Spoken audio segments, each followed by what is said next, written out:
Operation status quo. Operation status quo. Prepare to engage. Operation status quo. Ready to engage. Operation status quo. Engaged. Engaged. Hello, ladies and gentlemen. Ladies and gentlemen. Yes, indeedly do. How are you here? What's today? Friday. It's Friday. Operation Status Quo on a Friday, moving into the holiday weekend. How's everybody feeling out there? Are you ready to celebrate the most wonderful pagan holiday that we've ever known? The false birth of our Lord and Savior, Jesus Christ. Because as we do know, Jesus was not born on December 25th. He was most likely born in September, ladies and gentlemen. But that's some research you can do on your own because, you know, it is the holidays after all. So we don't want to be so heavy and turn people off right away. We should still enjoy the day, right? We can always enjoy the day. Even though if you even want to look at Santa and take Santa and just flip the letters around a little bit, and you get Satan. You get Satan, ladies and gentlemen. And that's exactly what Christmas is all about. Celebrating Satan under the guise of Jesus' birthday. Just a way to disgrace our Lord and Savior. Heyo. But that's what our mainstream world is all about. Hello, I'm Pete Palma, and welcome to Operation Status Quo, ladies and gentlemen. This is the place where we observe the status quo of life. We learn to flow with the status quo of life, and then, of course, we create our own flow of quo, because that's the only way to go. And I got my little Satan hat on today, and I got a couple ding, ding, ding, ding, ding, ding, ding, ding, ding, ding, ding. Actually, these are a couple of my cat toys, my cat balls. My poor cat, I feel bad, when I think about it, that his balls were lopped off. When I found him, that already had happened to him. And it made me think, like, if I would have had this guy from a little kitten, would I have cut his balls off? You know what I'm saying? It's like, what a horrible thing to do to a creature or anyone, a person, place, or whatever. Person, place, or thing, I was going to tease. Any noun, you know what I'm saying, to remove their balls seems to be, quite intrusive. I mean, I understand you got to keep the pet population the way it is, but can't they do like a little vasectomy or something on a cat? Isn't there a way to do something like that? Even with what do they do with the female animals? Do they take the ovaries out? Like, they just do a whole hysterectomy thing, or can't they just tie the tubes? I mean, must we go through this process of like, just totally massacring the body of our furry friends? I don't know. Just something to think about. If I had a pet from the beginning, I don't know if I'd be able to lop his balls off. You know what I'm saying? I'd feel really bad about that. I wouldn't be happy if someone took me into their house and then lopped my balls off, right? That would be pretty horrible. All right. Ladies and gentlemen, how we doing out there? Today is the, speaking of my cat, here he is. Mr. Miles, come over here, buddy. Yo, whoa, where you going? All right, he walked away. Anyway, today is the 22nd of December. I got to remember, obviously, I'm wearing this goofy hat. I should know what month it is, right? It is the 22nd of December in the good year 2023. And today's program is indeed entitled Ho, Ho, Ho, and all that stuff. That's right, because, as we move into the weekend, we're going to have some fun here today, and I have some Christmas facts to share with you. So, but, hey, please, before we begin, just a reminder, this is a place of love, joy, togetherness. We just express thoughts and ideas and different perceptions here, just different ways of looking at the world, to remember that there really is no one way to look at the world, right? Because everything is in flux and happening as it should in the pursuit of the greater good, whatever that may be, whether we understand it or not. But that's how the universe operates. So, hopefully you can keep that perspective in all facets of your life, ladies and gentlemen, so that you don't take all the nonsense that's going on out there so too seriously and let it get you down, let it get you scared, let it get you anxious and feeling bad about yourself and everything. Don't let these SOBs that are keeping us under control make you feel bad about yourself, right? It's up to us to choose the world that we want to create and live in, and that's exactly what we do here on Operation Status Quo. We just encourage everyone to be their best selves, to empower themselves, right? And to enjoy life, because that's what it's all about. You have to enjoy life a little bit, because if we went through all the rigmarole of what goes on in the world, we would never really enjoy our life, would we? Anyway, I'm sorry, I was was trying to get a pop-up ad down off of this thing here so I can get into this beautiful list that we have here today of some fun Christmas facts, ladies and gentlemen. So let's get into it here on Operation Status Quo here today. And the first one on the list, first of all, I was reminding you, this is a place of love, together and togetherness, joy, and all that thing. So remember that your opinion matters. Your thoughts matter. You being here matters. So, please like, subscribe, and share, and please leave comments and, participate. Let me know what you think. My contact information is in the description box below, so I'd be more than happy to, share your ideas and thoughts here on the show. If you have topics, items you would like for me to discuss, I'm more than happy to do so because I love you. Yes, I do. Sorry about that. I get a little goofy from time to time. Okay, here we go, ladies and gentlemen. Is there any time that I don't get goofy? Quite honestly, I mean, really, it's a one big goof-capade. It's like, say the escapades, it's like the ice-capades, it's the goof-capades here on Operation Status Quo. All right, so the first one on the list here today, ladies and gentlemen, is indeed, did you know that Santa Claus has his own Canadian postal code? So you can mail stuff to Santa over in Canada. I don't know. I guess maybe the Canadians deliver his mail to him. I'm not sure. But those letters to Santa don't always go unanswered. In Canada, the postal code HOHOHO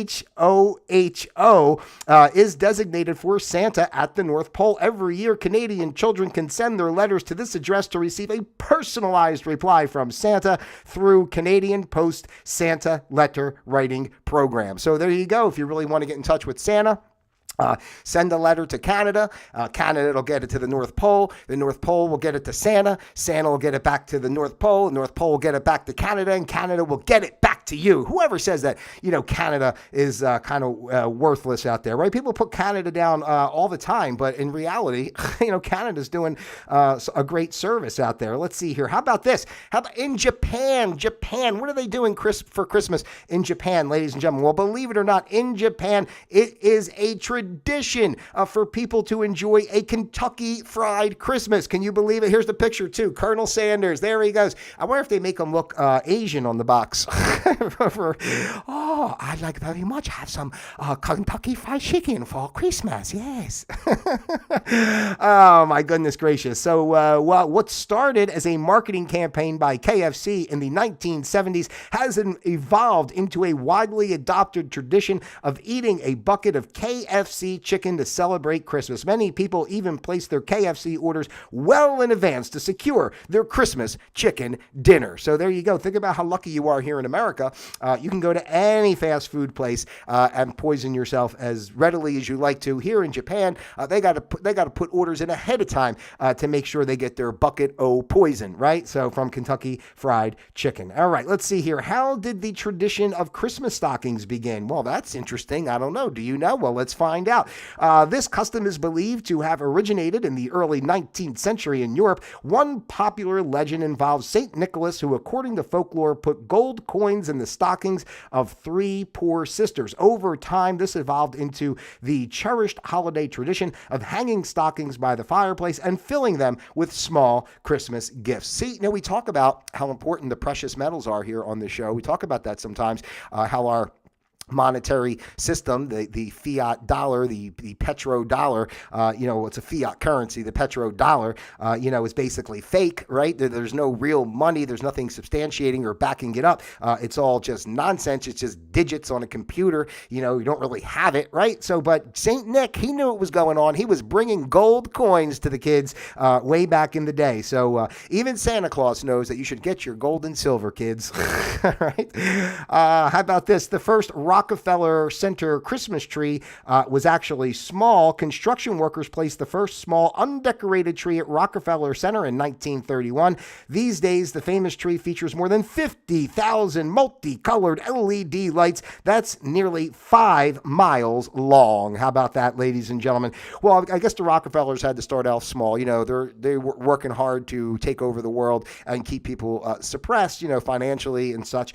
So they were just getting themselves started. started, so they had a small tree. But now the tree is so big, it shows how much bloat they've, accrued over this time period from taking away from the good people of the world, such as yourself. I love you out there. Are you feeling good? Are you enjoying your holiday? I hope so. Let me know in the comments below. I'd love to know what you're thinking out there. How about this? The Grinch is the highest grossing Christmas film of all time, and the 2008 computer animated film brought in $512,858,819 worldwide. The runner-up, Home Alone, the Christmas classic from 1990. Now, this one from 2018, is that the Jim Carrey one? I'm not even sure, but anyway, it's the most highest grossing film of all time. If I had to think of my favorite Christmas movies, let's see. Well, Christmas Story is definitely on the list. I love A Christmas Story.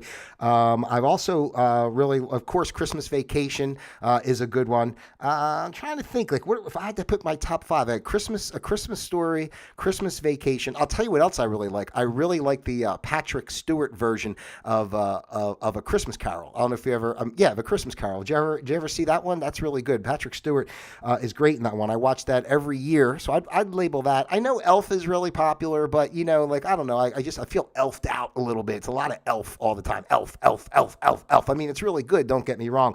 The other one I always like is Bad Santa. The first Bad Santa. Man, that movie is just absolutely hilarious. So I really like that, especially when he's sitting there and he's peeing himself he's dressed as Santa, peeing himself, sitting in the chair waiting for the kids. Oh my gosh, it's really funny. So I got three there. What else do I really like? Christmas movies. I can't even think right now of anything else. I guess Die Hard's a Christmas movie, right? Maybe we can throw that in there. Okay, let's see. Christmas. Oh my gosh. Ladies and gentlemen, can this be a holiday as pure and beautiful as Christmas? Could this be true that Christmas has been banned in the past? Well, it says it right here. In the mid-17th century, the Puritan-led English Parliament banned Christmas celebrations in favor of a day of fasting. Furthermore, the first state to declare Christmas a legal holiday was Alabama. Ding, ding, ding, ding, ding, ding, ding. That was back in 1836, and the last state was Oklahoma back in 1890. Yes, ladies and gentlemen. So it was banned. They wanted to have a day of fasting. Can you imagine, as opposed to think about the difference. They shut it down for a day of fasting as opposed to the consumerism, materialism, and gluttony that we do on Christmas. But that's the American way, isn't it? Yes, indeed. All right, let's see here. An estimated 85% of American kids believe in Santa Claus. Isn't that nice to know that our children are being lied to so effectively that 85% of them believe in Santa Claus? Of course, if you're a young child out there, of course Santa Claus is real. Sure. And the average age when children stop believing is 8. The average age when children stop believing in Santa is 8 years old. That's according to the 2018 blah, blah, blah survey. Here's a bonus fact. I got a bonus fact within a fact. How about that? The months of November and December, Santa receives around 32,000 letters daily from these believers. Can you imagine? That you're 32,000 letters a day for 2 months. You could tabulate that. That's a lot of letters. Are going to a fictitious character that sneaks into your home. Eats your food. You know what I'm saying? It's a little creepy if you really think about it. Now, what the hell's Santa doing in there? Does he ever come upstairs and maybe just stand over the bed and watch as mommy is sleeping? He puts the gifts under the tree, and then he just watches mommy sleep for just a little while. Just a little while. The Friday and Saturday before Christmas are the busiest shopping days of the year. Of course, we are a nation of procrastinators. That makes total sense. Everybody waits till the last minute. So actually, this is Friday and Saturday before Christmas Eve will be Sunday. So I bet the stores will be really busy out there. Thank God I do not put myself into those situations and go out to the stores like that. Candy canes. Everybody likes a candy cane. Well, they date back to 1670. According to History.com, the choir master at the Cologne Cathedral in Germany gave the red and white sugar sticks to young singers to keep them quiet during this living Creche. I'm sorry, I'm not Creche. Creche. I'm not sure, but that's a tradition on Christmas Eve, I guess, in Germany.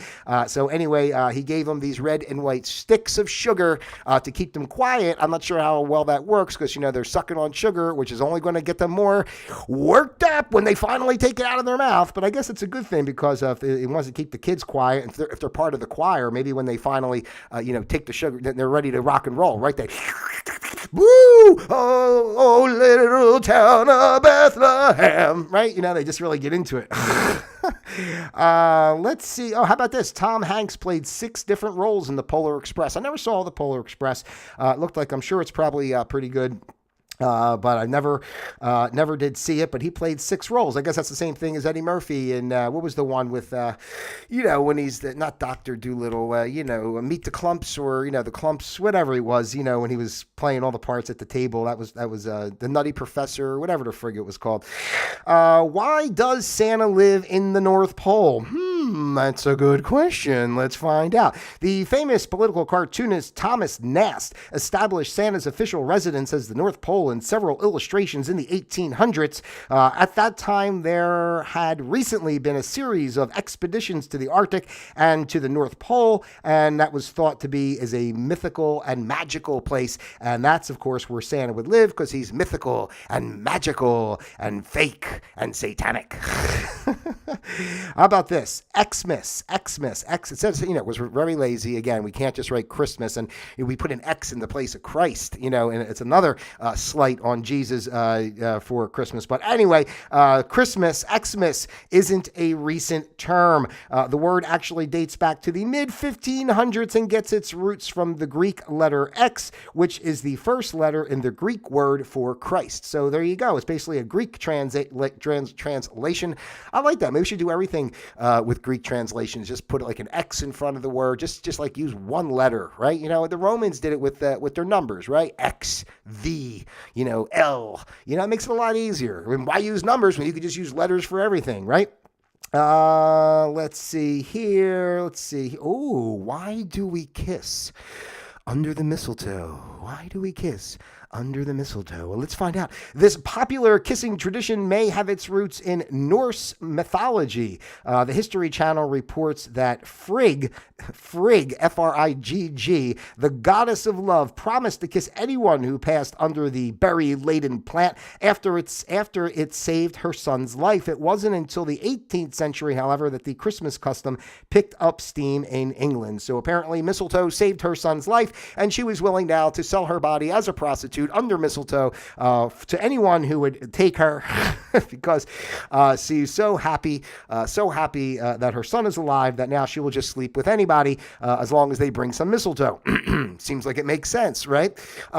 Santa Claus is based on St. Nicholas of Myra, M-Y-R-A, Myra, right? The history of Santa Claus dates all the way back to the 3rd century to the Turkish monk named St. Nicholas, who was famous for helping the poor and sick. Dutch immigrants eventually brought the story of the man they called Sinterklaas in New York, where his legend continued, right? So it was Sinterklaas, became Santa Claus.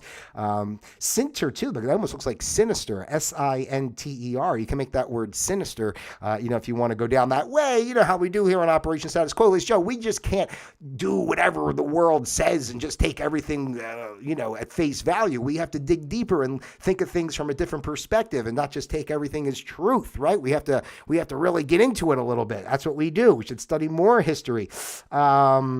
Let's see here. Where does eggnog originally come from? Oopsie daisy. I must have hit a little button there because all these pop-up ads come up. Can I go back to where I was? I guess I can't. I don't know how.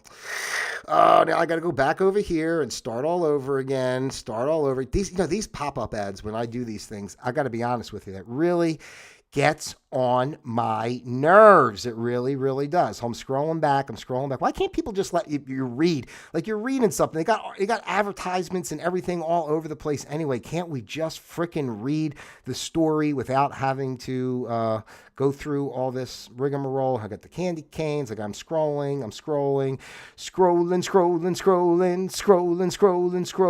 Oh my God, it happened again. What the F?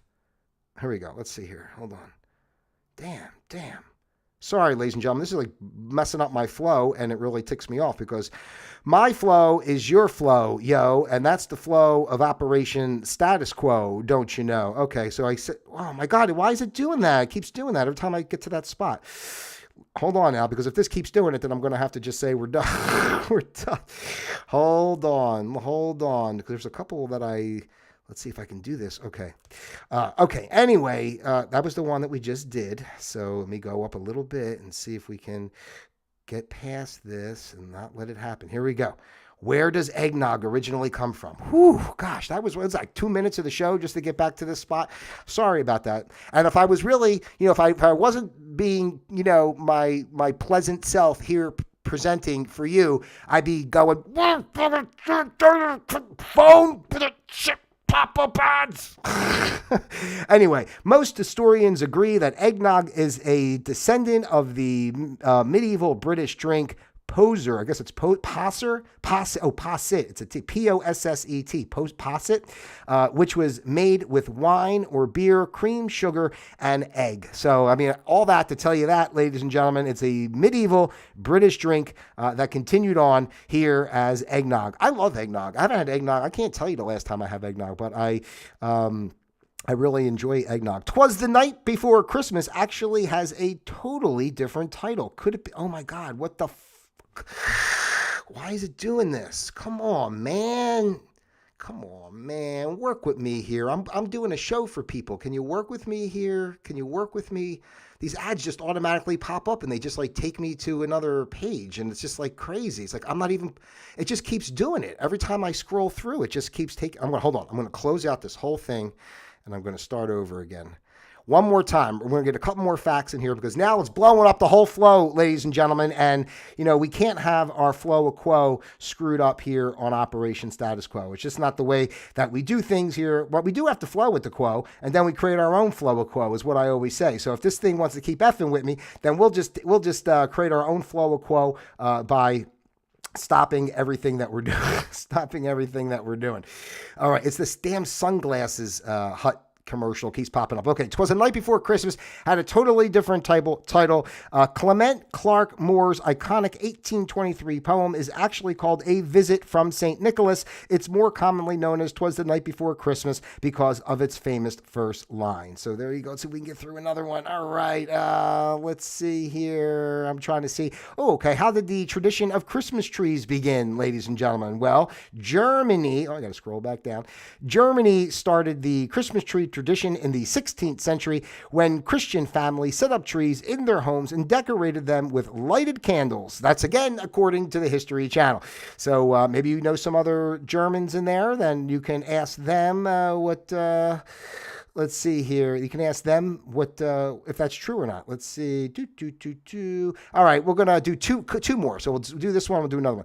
The NORAD Santa tracker began with a wrong number call. So a wrong phone number call began every Christmas Eve. The North American Aerospace Defense Command, NORAD, which was, if you don't know, never mind. I'm not going to get into that. Adjusts its satellites to track Santa on his journey around the world. The famous holiday tradition all started in the 1950s when a young child accidentally called a NORAD commander center looking for jolly old St. Nick. So now they let you know where St. Nick is, and remember that in Christmas Vacation when Chevy Chase, says, you saw they spotted Santa flying over such and such, and Randy Quaid is like, Are you being serious, Clark? Clark looks at him like, what the fuck's wrong with you? It's for the kids. It's for the kids. All right. Let's end with this one. What is the best-selling Christmas song of all time? Ladies and gentlemen, well, guess what? In case you're unsure, it is indeed Bing Crosby's classic, White Christmas. I'm dreaming of a white Christmas, just like the ones I used to know. All right. And that was, it's not actually the best-selling Christmas song, but the best-selling single of all time. All right. You know what? I'm going to finish with this one, because how about this? And this proves my point even more about Christmas not really being Jesus' birthday. But Christmas wasn't always on December 25th. The day of Jesus' birthday is not actually mentioned in the Bible, according to the Washington Post. It was initially believed to have taken place on January 6th, but for reasons unknown, the celebration was moved to December 25th in the mid-4th century. Well, it's because, again, it is a pagan holiday, and that is a satanic holiday, actually, the 25th. So they want to, cut Jesus out. They want to invert everything, right? So they do their evil celebration in the name of Jesus' birthday. But that's what makes it a Merry Christmas for all. A Merry Christmas. These balls they don't really sound like Christmas balls, do they? How about a little Christmas bell? All right. Hey-o. That's what I got for you here today. Some fun Christmas facts, ladies and gentlemen, on Operation Status Quo. Maybe you know some neat Christmas facts. Please drop them in the comments and let me know. Otherwise, ladies and gentlemen, I definitely want to wish you all a very Merry Christmas and enjoy your weekend and everything. I plan to be here on Monday, Christmas Day. I'll be doing my thing, and it's not going to mess up my day to pop on and say Merry Christmas to people. I don't expect any of you to be here or probably ever even watch what I do. As usual, but that's okay, because I'm here to do it either way, because if there's just one little chance of a person possibly getting a smile on their face from me putting my face here on YouTube, then by golly, by gosh, by golly, I'm going to have to do it. All right, so please, if you haven't done so already, ladies and gentlemen, like, subscribe, share, send this out to your friends, your family, those you love, and of course, those you despise as well. I love each and every one of you out there individually as well as a group. God bless you, and until Monday. Oh, no, I got to go. Oh, yeah, I'm okay. Until Monday, ladies and gentlemen. And if I don't see you, Merry Christmas, Happy New Year, all that stuff. But I'll be here, so come check me out. But until Monday, Operation Status Quo, disengaged.